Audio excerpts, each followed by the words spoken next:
Can we access, I'm sorry. how can we access the recording for a later date? Because I believe Rachel would be interested Yeah, in some of this. this stuff is legal. Yes. Debbie, Yes. Debbie knows. Debbie takes care of that. Between Debbie and Rabbi Mendel, it's way above my pay grade, but Debbie would know how to get it. Actually, Debbie just, I think yesterday, loaded up some from the cloud. I'm afraid to say words because I really don't know exactly what I'm talking about, but I know that yesterday she was working on it. So, but she takes care of that. Would Yes. volunteer from that. Thank you. Business legality from the Jewish perspective. Yeah. It's, I mean, someone, a law student would be very interested in this because I think because we're used to thinking that way, and in law, you really can't be prosecuted for what you think. It's having thoughts about cheating a neighbor are immoral, but they're not illegal. Yes. What's illegal is actually cheating. So for me to rig, working in ShopRite, to rig my scale at my checkout counter to show something heavier than it actually is, I would imagine that the only time the only thing that's truly illegal where I can be prosecuted for it is if I actually cheated someone and I charge them $2 for bananas instead of $1 for bananas. Doing it in and of itself, it can show intent to commit a crime. Although I could say I was just doing, I mean, I don't know exactly. I guess in an establishment, at a checkout counter, maybe that's close enough to, to actually committing the crime. I don't know what it would mean legally, but I think in principle, we're more concerned about what happens, what we do, more than what we think. And given that, the idea of not having weights and measures, inaccurate weights and measures, false, we call them false weights and measures, having them in our homes or in our business, the reason that that we're not supposed to have them is because you might use them. If we're sure, if we can be sure a person's not going to use an illegally tampered weight and measure, so who cares? And the Torah comes along, for the way the Torah, this is read, and the way Maimonides writes it. Maimonides says you can't have it. And we've discussed this, there are other approaches, is that why can't you have it? It's because the actual intent of going to do something to defraud someone, that in and of itself, to God, that's a problem. And therefore, you shouldn't even have it. Even making it is a violation of Torah law. And what we discussed, that's the main thing. What we discussed was also it's the idea is that when I go bring my bananas to a checkout counter in ShopRite, the person on the other side is conceivably they're in a place of ensuring honesty. They took my bananas and they're weighing it, and in my mind that means that so that they're weighing it so that I am not going to pay a penny more than I have to.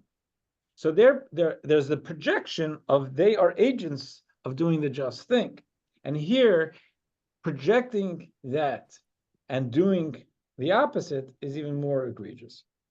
But I think that the primary point that we were sticking on is that that the Torah is not only concerned about what we do, the Torah is concerned about what we think. And actually, I want to split the screen, share the screen, because I want to look at something here.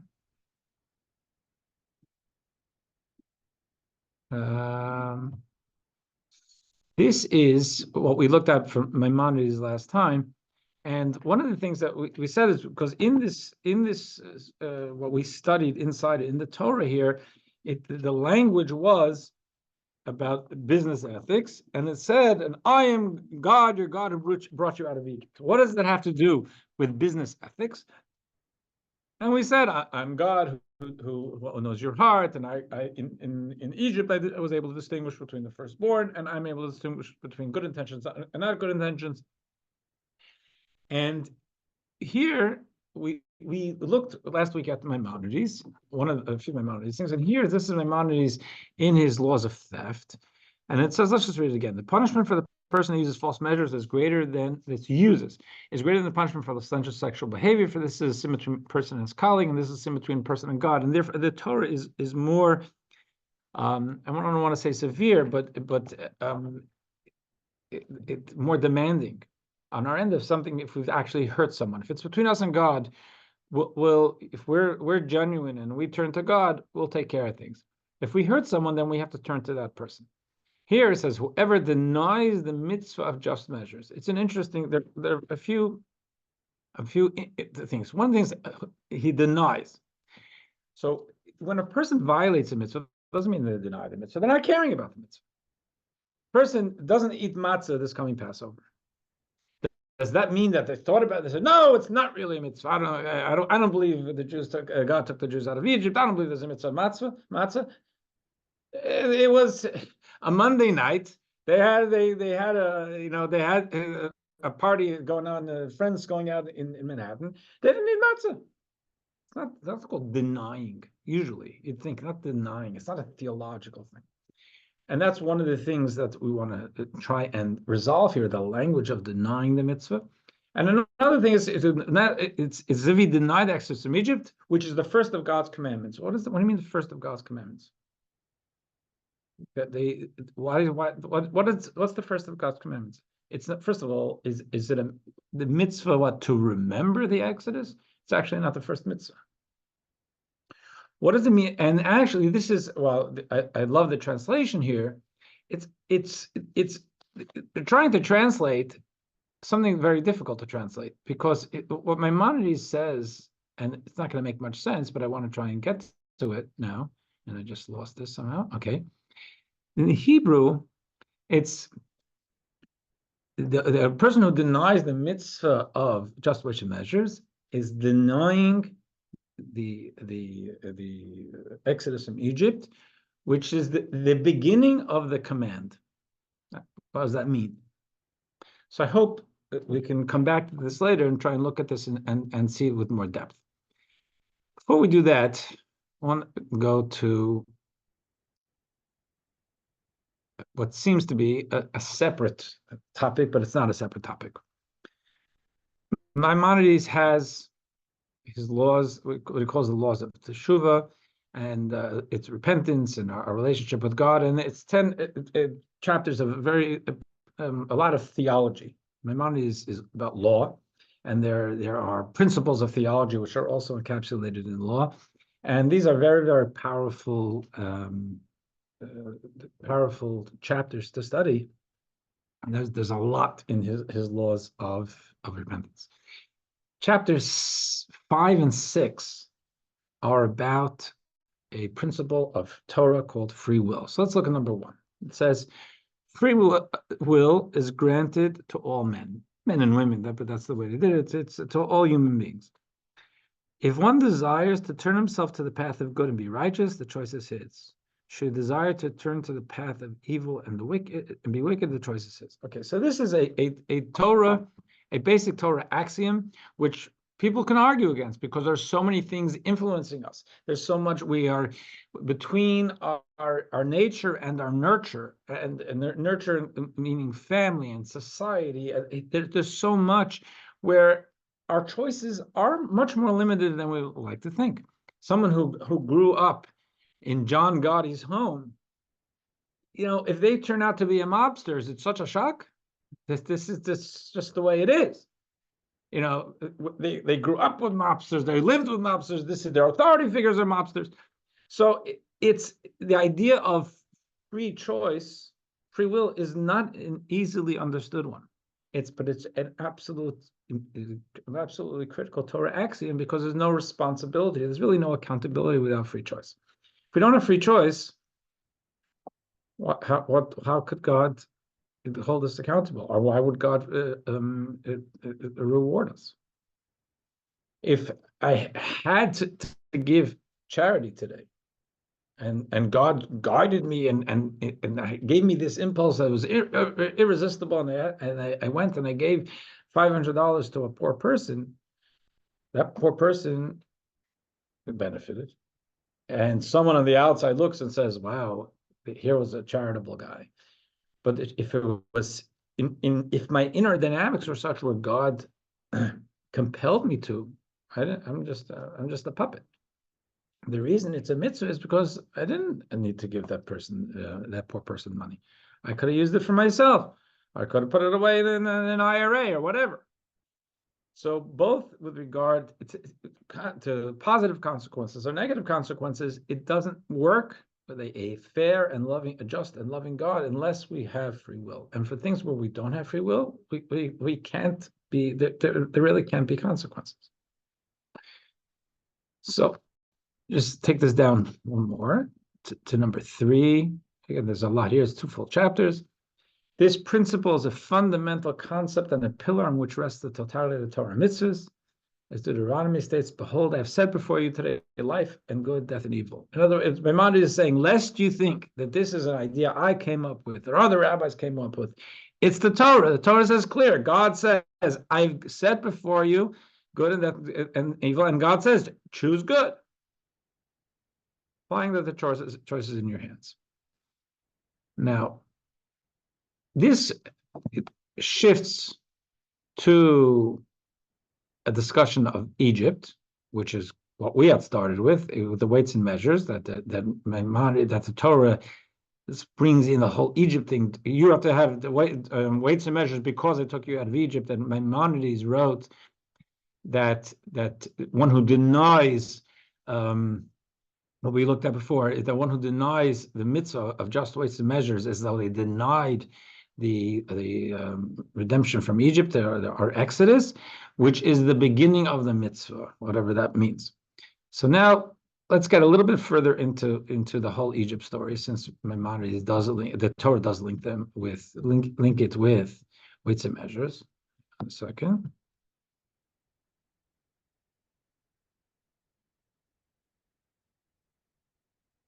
Okay, so let's say a question may still arise. For behold, it is written in Torah, when God speaks to Abraham, God says that your grandchildren, your descendants, will be captive to another nation, and it says they shall enslave them and oppress them. Doesn't say it's going to be the Egyptians, but he says that they will be enslaved and oppressed by a foreign nation, seemingly implying that he decreed that the Egyptians would commit evil. If hundreds of years before the Egyptian slavery, before the Jews went down to Egypt, God is God. God sees the future. So it sounds like God was setting this up with Abraham, tells him this is what's going to be. They will leave, your children will eventually be freed, and they will go out with great wealth. This is all being told to Abraham. But it seems like this was in the cards. This is what management had set up for humanity. God is management. The Egyptians had to, they were destined to do this. So what they were doing, it seems like they were God's puppets. This was part of the plan. So if that is similarly to that, just in general, if it is written in Deuteronomy, this nation will arise and stray after the alien gods of the land. Moses, before he passes away a few weeks before, he says, look, I know you Jews, I know what's going to happen. There'll be a major problem with idolatry. He's foreseeing it. It seemingly implies, if he's saying it on behalf of God, that Israel would survive us. So why did he punish them? If that was our fate decreed by God, then we were playing out our fate. We were just unfolding. Our life was unfolding, but this is something that had been foreseen centuries before, envisioned, and therefore we're programmed to do it, it would seem. So therefore, there can't be any consequences for that. So what is Maimonides' answer? And this is a question of many of the medieval greats and post-medieval greats. It says, because he did not decree that a particular person would be the one who strayed, Each and every one of those who strayed to idol worship could have chosen not to serve idols if it did not desire to serve them. The Creator merely informed Moses of the pattern of the world. So, what do we say about that? We say just because if someone a person walks into my office today and says, "I want to convert. I want to go and join another religion, serve idols, whatever it may be," and I think that I'm destined to do it. Why are you destined to do it? Because look what it says in Deuteronomy: "The nation will arise and stray after the alien gods of the land." I'm living the prophecy. I'd say that prophecy wasn't about you.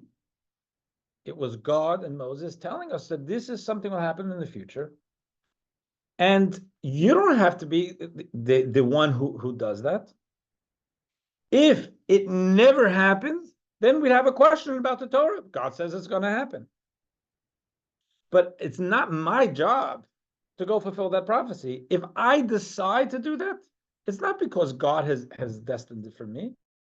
It's because I decided to do it. And by my actions, I end up being, now you just walked into that prophecy. I don't have to walk into that prophecy. I can choose to do something else. In other words, it's not that there's nothing here that tells me that God designed for Mendy, Herson, or this specific person to do it. It's that this is going to be a problem. And God is foreseeing it. But each generation, each individual has the obligation to say, I'm not going to be that one. It may happen. First of all, it may have happened. I mean, it may happen, but I have other things that Torah tells me to believe in God and to follow God and to do the mitzvahs. And this is what I'm supposed to stay away from. And it's up to me. And for me to think that this is my fate is me looking more for an excuse than a theologically, because why do I have to think it's my fate?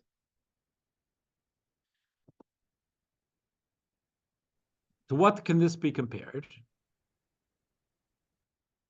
To someone who says there will be righteous and wicked people in this nation. Thus, a wicked person cannot say that because God told Moses there will be wicked people in Israel, is it decreed he will be wicked. Who told you with me? He's talking God, who's talking about you. A similar concept applies regarding the statement: the poor will never cease to exist in the land. God, we have a verse in the Torah, Deuteronomy. There's always going to be poor people. So, I'm going to steal your money because to make you poor, because God said it has to be poor. That's just self-serving the bullet dash. Doesn't make any sense. God didn't say that person's supposed to be poor. God said that foresaw there will always be poor people. And I look forward to the day there are no poor people. We say, I don't know what now we can't figure out how to apply that verse. So it is a misapplication and a misunderstanding of the verses, my mother is saying. When God especially speaks about generalities of what will happen, for us to say that's God designing it for specific individuals. They can choose to be part of that or not. So similarly, in regard to the Egyptians, each and every one of the Egyptians who caused hardship and difficulty for Israel had the choice to refrain from harming them, if he so desired. So there's no decree on a particular person. Maimonides let's take a step back because we're approaching Pesach. Everybody's got this problem. If God foretold this to Abraham, then what was wrong with Pharaoh and the Egyptians? It was part of destiny. So many of like Maimonides' contemporaries and later will say that even though enslaving them was part of it, they didn't have to be so cruel and so mean in the way that the destructive and the crushing, soul crushing, psyche crushing, and body crushing labor. That's not God didn't tell that to Abraham. Spoke about labor. So if you take that, then you want to divide. You say, when God punished the Egyptians, it wasn't about the labor part. It was about the cruelty part. So here too, Maimonides is saying they didn't have to. What he's saying is, before he gets to that, say he doesn't take with this. he takes that with the general Egyptians. He says that why did they have to do it? Not every German had to be a Nazi. They had a hard time not being a Nazi, but they could have ducked it. And rather than being inhumane, they could have chosen to be humane. Not every Gazan has to be a terrorist. Do we understand that it's very difficult to expect? It's a lot to expect of someone who grew up taught to hate Jews, and where the murder of Jews is glorified, being taught that and being surrounded by it, that it's difficult for a person to say, I'm not going to be part of that. Of course it is. That makes it a very special choice. But yet, let's say God does expect it of them. It's a high bar to expect a Gazan to say, I'm not going to be a terrorist. I'm not going to hate Jews. But it's possible.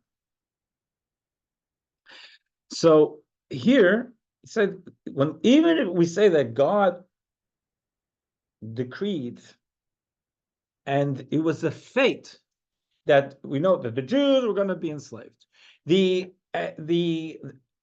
only country at the time, civilization that could have done it was the Egyptians.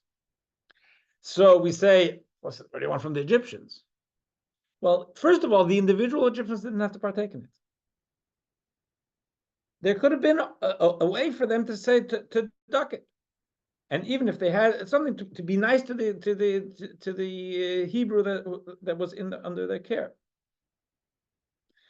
No decree, rather God merely informed Abraham that in the future the sons would be enslaved in the lands which did not belong to them. So even though logically at that time it would have been Egypt, it didn't have to be Egypt, and even if when it was Egypt, it didn't have to be Egypt one.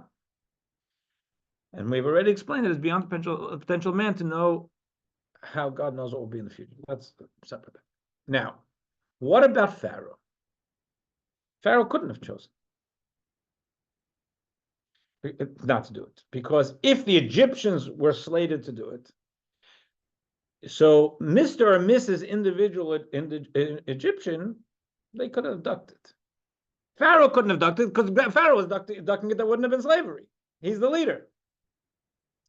So here, the Rebbe says we have no choice, would seem, to go with these other opinions that Maimonides doesn't choose about the individual Egyptians. Said Pharaoh didn't have to be so mean. Pharaoh didn't need to be so hateful. Pharaoh didn't need to be so brutal. It would be possible to keep the Jews in forced labor with some respect and dignity. But he went way past that. For him, it was about his hatred and his cruelty. So that's what is coming up to Pesach. So when we sit down by the Seder and we talk about the Exodus from Egypt, and we talk about the Egyptians and what they did wrong to us, are we really talking about now the fact that they enslaved us, that there was forced labor? Is it so much about the action of what we suffered, of what they did to us, or is it more about the evil intent, the hatred, the disrespect, the desire to break them? One of the languages, avodas perach, that's the language of what Pharaoh did to us. Work that perach means it broke us. It wasn't just work. It gave us work to break our psyches, to break our self-respect and our self-image. So in many ways, what we decry when we sit down to say that every year, or when we remember Egypt every year, and we remember the wonder of God's liberation, and by contrast, we wonder the horror of what Pharaoh and the Egyptians did to us. in many ways, it's not so much about what they did to us, but about what they wanted to do to us. It's in many ways, it's not about the action, because the action was foreseen. It's about their intent, their evil intent. They weren't just driven this idea, hey, we can get free labor this way. They wanted to hurt us. They wanted to destroy us. They wanted to dehumanize us.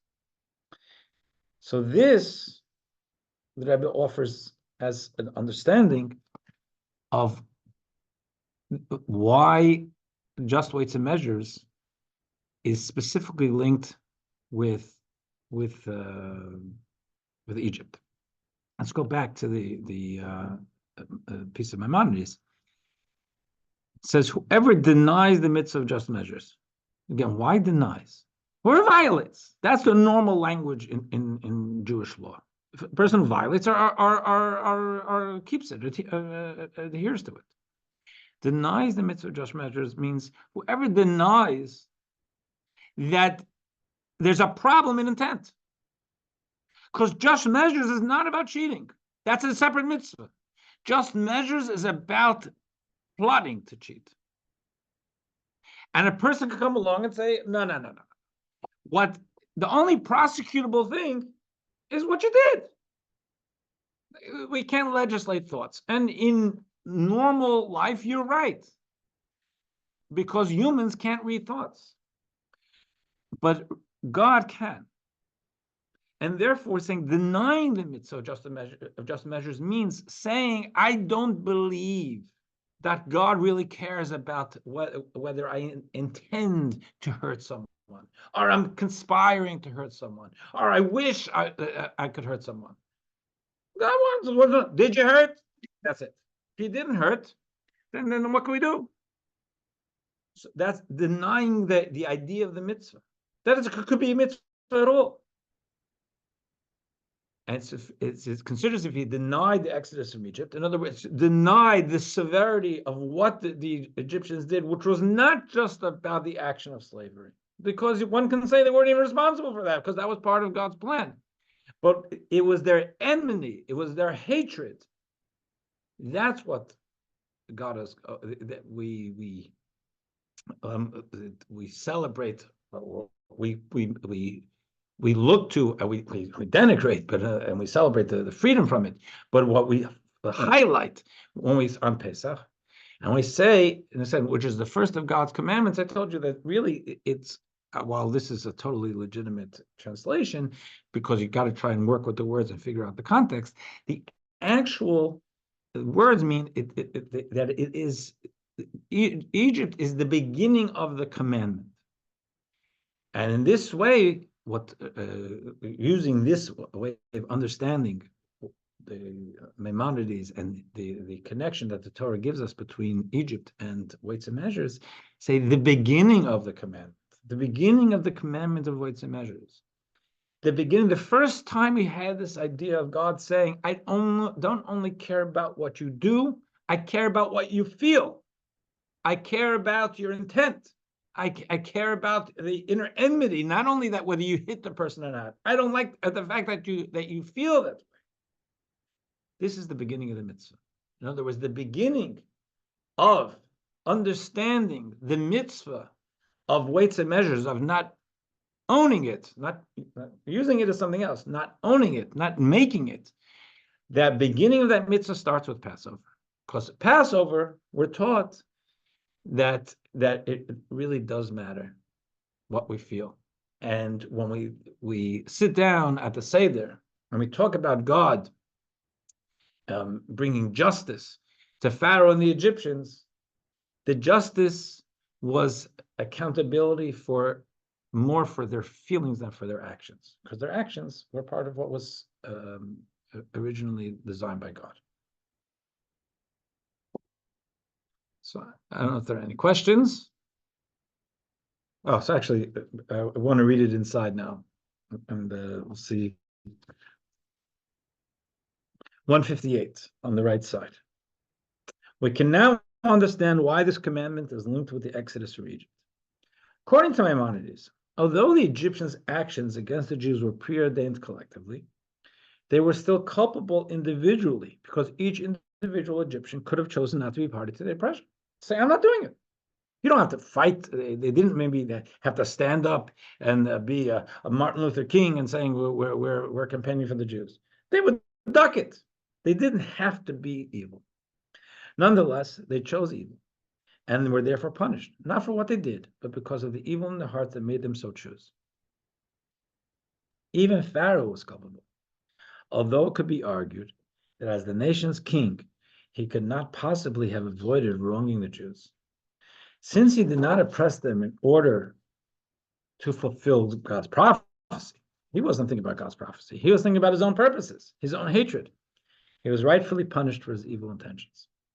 Similarly, it is the inner evil intent evinced by making or owning false measures rather than any act of actual misappropriation. It's not about the theft. It's about the pre-action, the intent that makes it a sin. Asserting that God does not prohibit the mere possession of inaccurate measures, therefore implies a denial of the culpability of someone who merely harbors evil intentions. So that's why Maimonides uses the language of one who denies the mitzvah of false weights and measures, not just a person who violates the mitzvah, because it's about a person saying as a principle. As I said before, if a person doesn't eat matzah this coming 2 weeks from now on Monday night, don't assume that they denied the mitzvah of matzah. They were busy. They didn't care enough. It's not called denying the mitzvah of matzah. And that's when people violate. It's a violation. It's not usually a theological thing. But here, that could be totally a theological thing. So what do you mean? God's legislating my thoughts. I didn't do anything.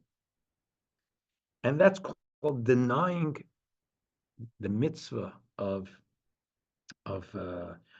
weights and measures.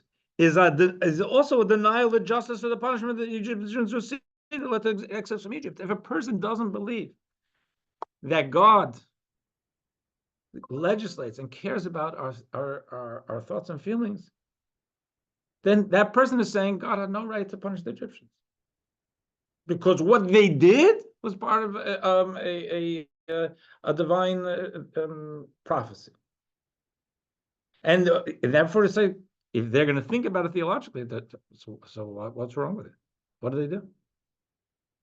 Yeah, but it wasn't about that. It was about the hatred that came in. Furthermore, just as the exodus from Egypt was the prelude and prerequisite to the giving of the entire Torah, so is the evil duplicity implicit in the possession of false measures the prelude and prerequisite to a more actively heinous crime of theft, robbery, and so forth, as we have noted. Conversely, then, scrupulousness in maintaining accurate measures, as well in all business dealings, is the prelude and prerequisite to fulfilling the entire Torah. So now we take it further. That we say just like Egypt was a prelude to the Torah, the idea of false weights and measures is a prelude to everything.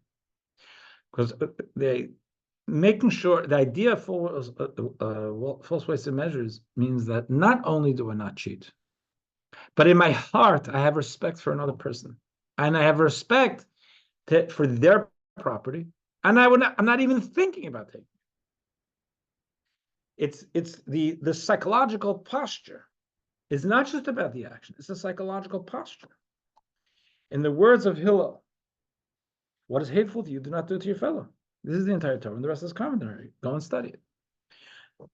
That is the backbone to Torah, an approach in which we recognize not only that I shouldn't do to my fellow what I don't like done to me. I shouldn't even conspire or think about doing to my fellow what I don't want to be conspired and done to me or felt towards me. Okay. So we can go a little further in here. Second. Sorry. Okay. So we're going to the fifth reading. God spoke to Moses, saying, first of all, actually, Oh,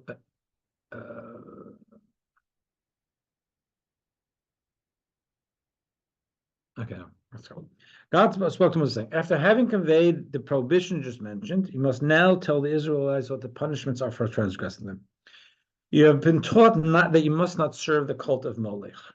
Well, let's go through it and I'll explain it. And the Torah does talk about some cults that were common at the time. I don't think they're known now, but the idea of idolatry was a blanket one without specific identification. And then God gets into some of the specific identifications.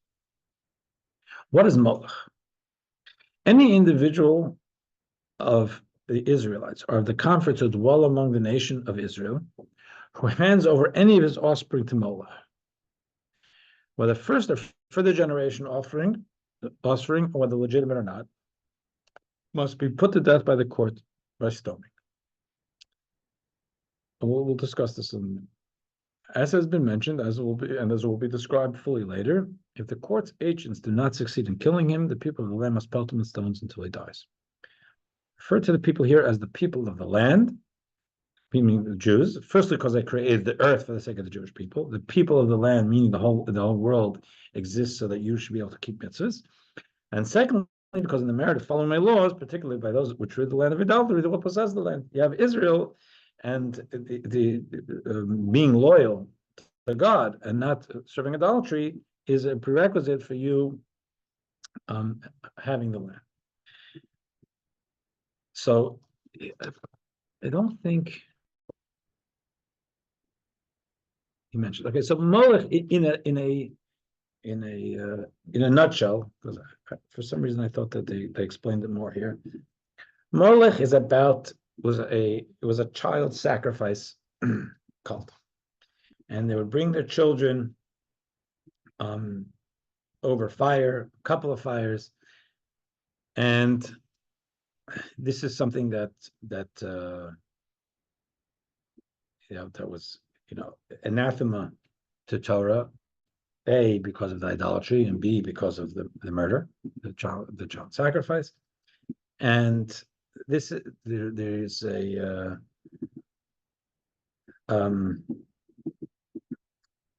the Torah tells us to be specifically careful about that.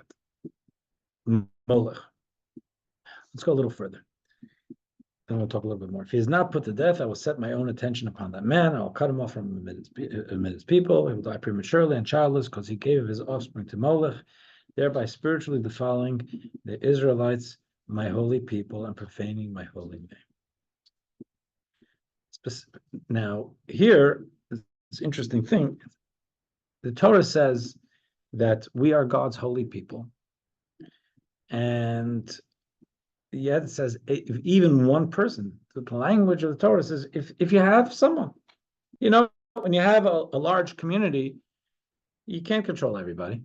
And there's going to be some people who act out. The Torah is saying is that even one of us doing something like that impacts the holiness of all of us. We are responsible for each other. And we're, all people in one ship, and drilling a hole in one part of the ship affects the other part of the ship. And therefore, you're going to be spiritually defile my holy people, even though it says, what for me? That's not me. It's not a distant cousin at best. Still in all, we have to worry about what our fellow Jews are doing. Specifically, the people of the land ignore that man when he gives of his offspring to Molech and not deliver him to the court in order to put him to death, even though he was warned and witnessed. Because we have a responsibility to, obviously, and usually it's gently and quietly and without embarrassing someone, and trying to not to yell fire and brimstone, but to try to draw someone into a proper state of mind and away from negative behavior. But it's all of our responsibility. Molech is one case, but it's not only about Molech. That's a general Torah attitude. Now, it's an interesting thing. Maybe we'll just bring this out. This in the Molech thing, there's one second. I don't know if he brings it here. No.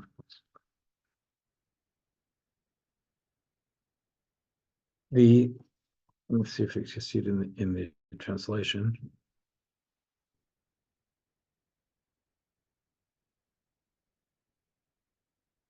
Actually, yeah, in number 4, the verse we just said, it says specifically the people of the land ignore that man when he gives of his offspring to Molech.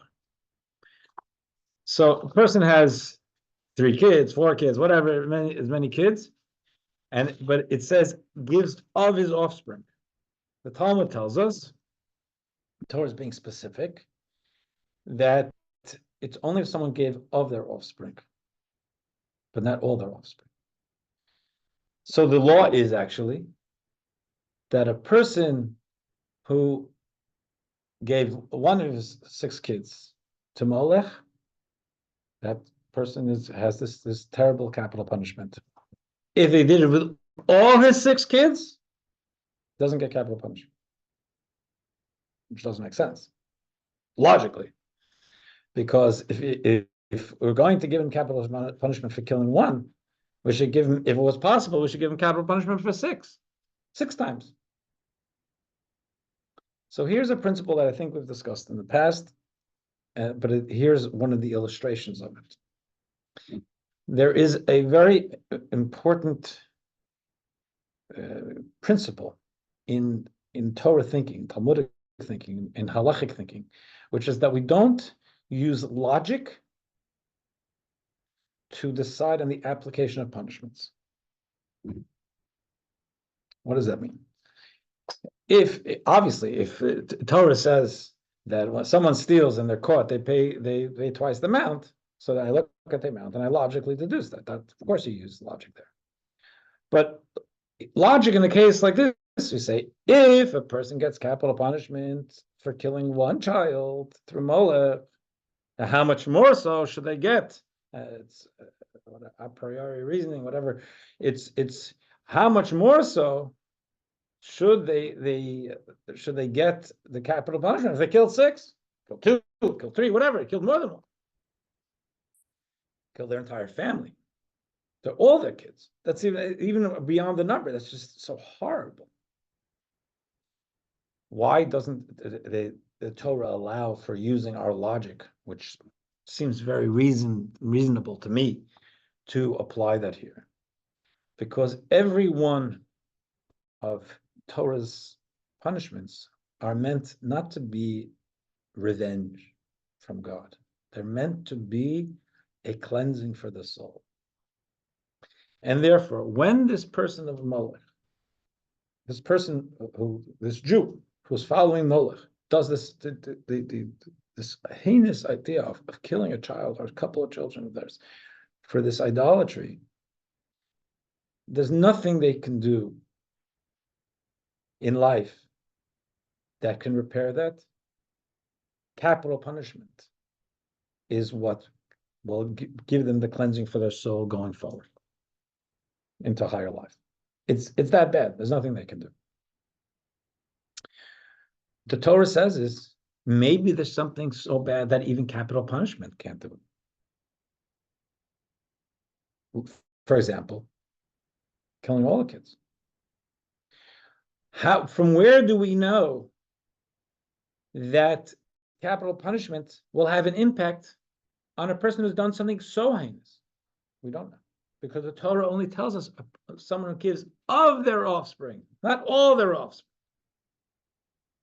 And therefore, while such a person is obviously has done something terrible in God's eyes, and if they're going to stay alive, they should be, and they have the self-awareness, should spend their lives trying to reconnect with God and cleanse their soul to the extent they can. But actually, in the eyes of Torah, we have no way of knowing that capital punishment will have any impact on the soul. If the capital punishment has no impact on the soul, who needs it? for revenge. It wasn't about revenge. To get rid of him, that wasn't about getting rid of him. It was about cleansing his soul. We don't know that it can cleanse his soul, so why give it to him? And there are numerous examples of this, whereby logically we would say, well, if you give this punishment in such a case, then since the crime seems to be so much worse in every way, then for sure we should give the punishment there. And we don't do it.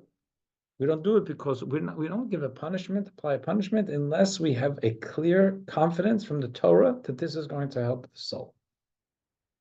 If it's not going to cleanse the souls, what's the point of the punishment? There could be other benefits. Get someone off the streets. Maybe there's we feel this need for a global justice and vengeance, but Torah's not really about that. Torah's about our journey. Yes. Is there such a thing as a defective soul? In other words, it looks to me like a person in that category perhaps has a soul that is just not functioning in the same way as even other souls that are evil. Is there such a thing as a soul that is so I think innately defective? I don't think that we believe in God putting morally defective souls into the world in a way where they have no ability to overcome it. We don't believe in that. Not that I know. However, there is the idea where people can marinate in evil to such a great extent where they lose any connection with their moral conscience. And even though that doesn't absolve them of responsibility, but there's no longer they've made themselves into defective souls. So if you told me somehow we had some message from God, from looking from the inside out, he told me that Osama bin Laden, at a certain point, he had no connection with moral conscience, and he couldn't have chosen otherwise, I believe it. As a matter of fact, look at Pharaoh. Pharaoh had a hardened heart, and he wasn't able to let the Jews go. Well, if he wasn't able to let the Jews go, why is it his problem? His problem is because he hardened his heart. The first few times it says that Pharaoh hardened his own heart. And then afterwards, God said, you've made yourself into a piece of evil. I'm gonna keep you with this. I'm not going to let you just respond to the pain of the plagues and say, just from your lips outward, say, okay, I'll let the Jews go, and I regret it. I'm gonna bring you to your just deserts, so to speak. But it's not the idea of that God hardened his heart and therefore he's punished. He hardened his heart, and so he came to a certain point where he no longer had that sensitivity, and God didn't let him have that sensitivity. So that idea of us really kind of not us, of human beings making their numbing their own souls, stupefying their souls, and maybe God withholding them from the act of contrition, so that their life can play out properly. That we find, but that God sends a soul into the world, defective, and therefore just by design to do the negative things. I don't know. That to me, that would probably let the Hitlers and all everybody else off the hook.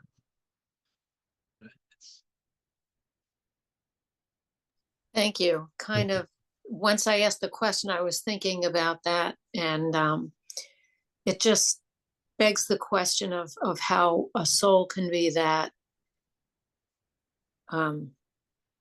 tarnished, that kind of evil can permeate. It starts slow, but I think we can look at our world and say a lot of it has to do with education. I don't think, I don't want to get into this topic now, but it's just 100 years ago, I don't think that the Muslim world, by and large, had the type of Jew hatred, even close to the type of Jew hatred that we see today. Mhm. This is something that has been taught and cultivated, and that is, it can create really dark souls. Mhm. God didn't create them, but society created them, and then people didn't act to be able to get themselves out of darkness. Okay, so we'll leave it over here. Thank you. Thank you. Well, have a great week. You too. Thank you. Thank you.